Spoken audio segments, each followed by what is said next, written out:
Hi friends, welcome back to Kamakshi tailoring class. నా పేరు యశ్వతి. నేను ఈరోజు బ్యాక్ నెక్ డిజైనర్ బ్లౌజ్ చూపిస్తున్నాను ఫ్రెండ్స్. హైట్ వచ్చేసి 15 ఇంచెస్, విడ్త్ వచ్చేసి 9+2, షోల్డర్ 5.5, ఆర్మ్ పొడవు వచ్చేసి 6.5. ఈ విధంగా కట్ చేసి రెడీగా పెట్టుకున్నాను. లైనింగ్ రెడీగా పెట్టుకున్నాను, మెయిన్ క్లాత్ కూడా రెడీగా పెట్టుకున్నాను. ప్రీజింగ్ క్లాత్ తీసుకున్నాను, డబల్ ఫోల్డ్ చేశాను. విడ్త్ వచ్చేసి 5 ఇంచెస్, పొడవు వచ్చేసి 13 ఇంచెస్. ఈ విధంగా తీసుకొని నెక్ విడ్త్ 2.5, కింద నెక్ పొడవు వచ్చేసి 10 ఇంచెస్, కింది భాగంలో కూడా 2.5 విడ్త్. ఈ విధంగా బాక్స్ లాగా మార్కింగ్ చేసుకోవాలి. మార్కింగ్ చేసుకొని కింది నుంచి 2 ఇంచెస్, బయటికి 1 ఇంచ్ వరకు ఎక్స్ట్రా తీసుకొని ఈ విధంగా మనం స్క్వేర్ లాగా మార్కింగ్ చేసుకొని ఆ డాట్ని కలుపుతూ రౌండ్ షేప్లో డ్రా చేసుకోవాలి. చూడ్డానికి మనకు రౌండ్ షేప్ వస్తుంది. స్క్వేర్ బయట వచ్చేదాన్ని రౌండ్ షేప్ అంటారు ఫ్రెండ్స్. ఈ విధంగా రౌండ్ షేప్ మార్కింగ్ చేసుకున్నాక హాఫ్ ఇంచ్ ఎక్స్ట్రా కూడా మార్కింగ్ చేసుకోవాలి. అది కూడా మనకు రౌండ్ షేప్లోనే వస్తుంది. ఈ విధంగా వచ్చిన తర్వాత 1 ఇంచ్ వదిలేసుకోవాలి. 1 ఇంచ్ మార్కింగ్ చేసుకుంటూ రావాలి. ఈ విధంగా 1 ఇంచ్ మార్కింగ్ చేసిన తర్వాత ఆ 1 ఇంచ్ని కూడా ఈ విధంగా కలుపుతూ రావాలి. తర్వాత 1 ఇంచ్ వరకు ఇలా స్ట్రెయిట్గా మార్కింగ్ చేసుకోవాలి. తర్వాత నేను ఈ విధంగా ప్రీజింగ్ క్లాత్ని, క్యాన్వాస్ని డబుల్ ఫోల్డ్ చేశాను. రివర్స్లో ఫోల్డ్ చేస్తే మనకు ప్రింట్ అనేది కనిపిస్తుంది. ఆ ప్రింట్ పైనే మనం మళ్ళీ ఒకసారి మార్కింగ్ అనేది చేసుకోవాలి. ఈ విధంగా చేసుకోవాలి. తర్వాత ఓపెన్ చేయాలి. ఈ విధంగా 1 ఇంచ్ మార్కింగ్ చేసిన తర్వాత నేను కట్ వర్క్ చూపిస్తున్నాను ఫ్రెండ్స్. హాఫ్ సర్కిల్ ఈ విధంగా నేను క్యాప్ సహాయంతో ముందుగా నేను మిడిల్లో డ్రా చేసుకుంటున్నాను. ఈ విధంగా మనం 2 లైన్స్ మార్కింగ్ చేసాం కదా, ఆ సెకండ్ లైన్కి టచ్ అవ్వాలి. సెకండ్ లైన్ తర్వాత కిందికి రాకూడదు ఫ్రెండ్స్, అక్కడే ఆగిపోవాలి. ఈ విధంగా మనం ఫస్ట్ లైన్ నుంచి సెకండ్ లైన్ వరకు టచ్ అయ్యేటట్టుగా ఈ విధంగా మార్కింగ్ చేసుకోవాలి. ఇప్పుడు వన్ సైడ్ అయిపోయింది, మరో ప్రక్కన కూడా అదే విధంగా మార్కింగ్ చేయాలి. ఈ విధంగా నీట్గా చేయాలి. మనం స్టార్టింగ్ నుంచి చేస్తే ఫ్రెండ్స్ సర్కిల్ అనేది కరెక్ట్గా మధ్యలో రాదు. అందుకోసం నేను మధ్య నుంచి స్టార్ట్ చేశాను. మనకు ఈక్వల్గా వస్తుంది, అటు సైడ్ ఇటు సైడ్. ఈ విధంగా వచ్చిన తర్వాత ఎక్స్ట్రా క్లాత్ని కట్ చేసుకోవాలి. ఫ్రెండ్స్, ఈ వీడియో నచ్చినట్టయితే లైక్ చేయండి, షేర్ చేయండి. ఇంకొన్ని ఇంట్రెస్టింగ్ వీడియోల కోసం తప్పకుండా సబ్స్క్రైబ్ చేయండి ఫ్రెండ్స్. ఇప్పుడు క్యాన్వాస్కి మధ్యలో ఒక టక్ అనేది ఇవ్వాలి. ఆ టక్కు ముందుగా మనం లైనింగ్ పైన స్టిచ్ వేస్తూ రావాలి. ఈ విధంగా మధ్యలో 2 ఆల్పిన్స్ అనేది పెట్టుకొని ముందుగా లైనింగ్ అవుట్ సైడ్ స్టిచ్ వేసుకొని తర్వాత లోపలి భాగంలో ఈ విధంగా స్టిచ్ అనేది వేయాలి. అవుట్ సైడ్ వేయడం వలన మనకు క్యాన్వాస్ అనేది కదలకుండా ఉంటుంది ఫ్రెండ్స్. ఈ విధంగా రౌండ్గా ముందుగా వేయాలి. వేసిన తర్వాత ఇప్పుడు డిజైన్ ఏ విధంగా ఉందో అదే విధంగా ఓన్లీ లైనింగ్ పైన మాత్రమే స్టిచ్ వేయాలి. హాఫ్ సర్కిల్ మనం సెకండ్ లైన్ దాకా టచ్ చేసాం కదా, సెకండ్ లైన్ దాకా స్టిచ్ అనేది పడాలి. తర్వాత ఈ విధంగా కొద్దిగా మనం క్లాత్ని జరుపుతూ కరెక్ట్గా సర్కిల్, హాఫ్ సర్కిల్ లాగా స్టిచ్ వేస్తూ రావాలి. ఫ్రెండ్స్, ఈ వీడియోని ఇప్పటివరకు సబ్స్క్రైబ్ చేయని వాళ్ళు తప్పకుండా సబ్స్క్రైబ్ చేయండి ఫ్రెండ్స్. నేను పంపించిన ప్రతి వీడియో మీకు నోటిఫికేషన్ రూపంలో వస్తుంది. ఈ విధంగా కొద్దిగా సెట్ చేస్తూ హాఫ్ సర్కిల్ అనేది కంప్లీట్గా స్టిచ్ వేయాలి. ఈ విధంగా కొద్దిగా మనం టర్న్ చేసేటప్పుడు ఫ్రెండ్స్ గమనించాలి, నీడిల్ అనేది మధ్యలో పెట్టేసి తర్వాత క్లాత్ని తిప్పాలి. మనకు కరెక్ట్గా వస్తుంది కార్నర్స్. నీడిల్ మధ్యలో లేకుండా టర్న్ చేస్తే అది షార్ప్గా రాకుండా రౌండ్ షేప్ అయిపోతుంది. ఈ విధంగా సెట్ చేస్తూ రౌండ్ షేప్లో స్టిచ్ అనేది వేయాలి.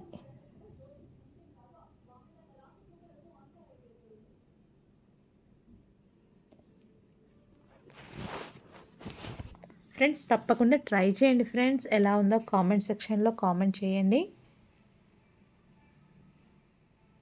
ఇంతే కాకుండా మీకు ఏమన్నా కొత్త వెరైటీస్ కావాలి అనుకుంటే తప్పకుండా కామెంట్ చేయండి. నేను తప్పకుండా చెప్పడానికి ప్రయత్నిస్తాను. ఈ విధంగా కొద్దిగా సెట్ చేస్తూ సర్కిల్ మొత్తం స్టిచ్ వేస్తూ రావాలి.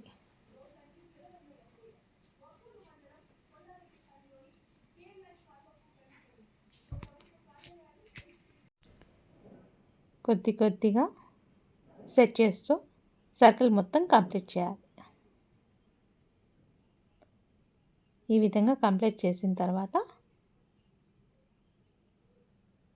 బయటికి రావాలి. బయటికి వచ్చి కట్ చేయాలి. తర్వాత ఇప్పుడు మెయిన్ క్లాత్ పైన పెట్టాలి. మెయిన్ క్లాత్కి మధ్యలో టక్ ఇచ్చాం కదా ఫ్రెండ్స్, ఆ టక్ ఇప్పుడు లైనింగ్కి ఉన్న టక్ రెండు సమానంగా పెట్టుకొని కదలకుండా ఆల్ పిన్స్ అనేది పెట్టుకోవాలి. తర్వాత ఇప్పుడు మనం మెయిన్ క్లాత్కి లోపల డిజైన్ ఏ విధంగా ఉందో డిజైన్ పైనే స్టిచ్ అనేది వేస్తూ రావాలి. మనం ఇందాక లైనింగ్ పైన అవుట్ సైడ్ కూడా వేసాం కదా, ఇప్పుడు మాత్రం మెయిన్ క్లాత్కి డిజైన్ మాత్రమే స్టిచ్ వేయాలి. ఈ విధంగా సెట్ చేస్తూ నీట్గా సర్కిల్ అనేది స్మూత్గా రౌండ్ షేప్లోనే రావాలి ఫ్రెండ్స్. షేప్ అవుట్ కావద్దు. షేప్ అవుట్ అయితే మనం టర్న్ చేసేటప్పుడు కరెక్ట్ షేప్లో రాదు. అందుకే కొద్ది కొద్దిగా సెట్ చేస్తూ ఈ విధంగా హాఫ్ సర్కిల్ లాగా స్టిచ్ అనేది వేయాలి. ఫ్రెండ్స్, బిగినర్స్ అయితే ఒకసారి రఫ్గా వేరే క్లాత్ పైన ట్రై చేయండి. ఒక 2-3 టైమ్స్ ట్రై చేసిన తర్వాత నెక్ డిజైన్ అనేది స్టార్ట్ చేయండి. షేప్ అవుట్ కాకుండా నీట్గా వస్తుంది. ఈ విధంగా పూర్తిగా డిజైన్ మొత్తం స్టిచ్ అనేది వేయాలి.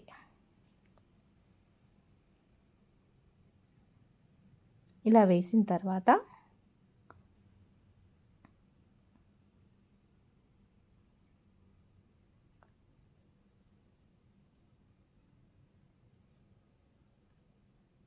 ఇప్పుడు స్టిచ్ అనేది బయటికి వచ్చి కట్ చేసేయాలి. ఈ విధంగా కట్ చేసిన తర్వాత ఒక పావించి విడత వదులుకుంటూ డిజైన్ ఏ విధంగా ఉందో అదే విధంగా సర్కిల్ లాగా హాఫ్ సర్కిల్ లాగా కట్ చేయాలి. కట్ చేసేటప్పుడు ఫ్రెండ్స్ మనం కుట్టిన స్టిచ్ అనేది పావించి విడుతుండాలి. ఎందుకనగా మనం టక్స్ ఇవ్వడానికి ప్లేస్ ఉంటుంది. ఈ విధంగా మొత్తం స్టిచ్ అనేది కట్ చేసుకోవాలి. ఈ విధంగా కట్ చేసిన తర్వాత అక్కడక్కడ టక్స్ అనేది ఇవ్వాలి. మిడిల్లో కంపల్సరీ ఇవ్వాలి ఫ్రెండ్స్, ఎందుకంటే మనకు షేప్ అనేది కరెక్ట్గా వస్తుంది. మధ్యలో మాత్రం లైట్గా ఇవ్వాలి. మనం స్టిచ్ వేసిన స్టిచ్ మాత్రం కట్ కాకుండా చూసుకోండి. ఈ విధంగా టక్స్ ఇచ్చిన తర్వాత టర్న్ చేసుకోవాలి. టర్న్ చేయాలి. ఈ విధంగా అన్ని సర్కిల్స్ అని టర్న్ చేసుకోవాలి.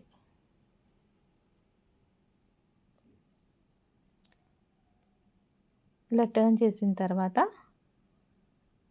ఈ విధంగా ర్యాప్ చేసుకోవాలి. ర్యాప్ చేసుకొని ఫ్రెండ్స్, వీలైతే మీకు ఐరన్ చేయడానికి వీలవుతే తప్పకుండా ఐరన్ చేయండి.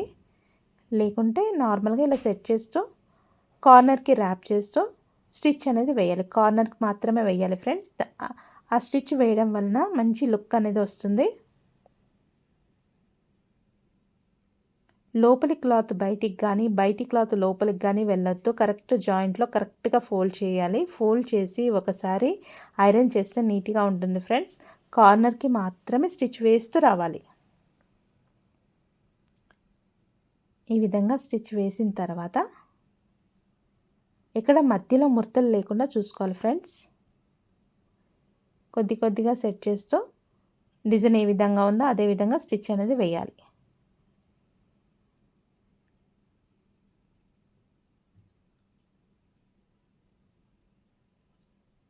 ఈ విధంగా స్టిచ్ వేసిన తర్వాత ఎక్స్ట్రా క్లాత్ని కట్ చేసుకోవాలి.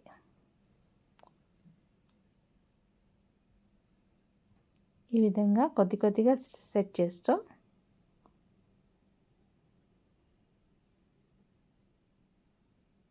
స్టిచ్ వేసిన తర్వాత కట్ చేసి టర్న్ చేసుకోవాలి. ఇప్పుడు లైనింగ్ ఏ విధంగా ఉందో అదే విధంగా స్టిచ్ అనేది వేస్తూ రావాలి. సెట్ చేయాలి ఫ్రెండ్స్. లైనింగ్ నీట్గా రావాలి. లైనింగ్ కరెక్ట్ ఉంటుంది. మనకు మెయిన్ క్లాత్ కొద్దిగా ఎక్కువగా ఉంటుంది. ఈ విధంగా సెట్ చేస్తూ కదలకుండా ఆల్ పిన్స్ పెట్టుకొని లైనింగ్ ఏ విధంగా ఉందో అదే విధంగా స్టిచ్ అనేది వేస్తూ రావాలి. వేసిన తర్వాత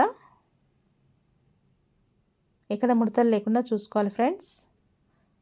తర్వాత ఎక్స్ట్రా క్లాత్ని దగ్గరికి కట్ చేసుకోవాలి. ఎక్కడైతే ఎక్స్ట్రా క్లాత్ ఉందో అక్కడ దగ్గరికి కట్ చేయాలి.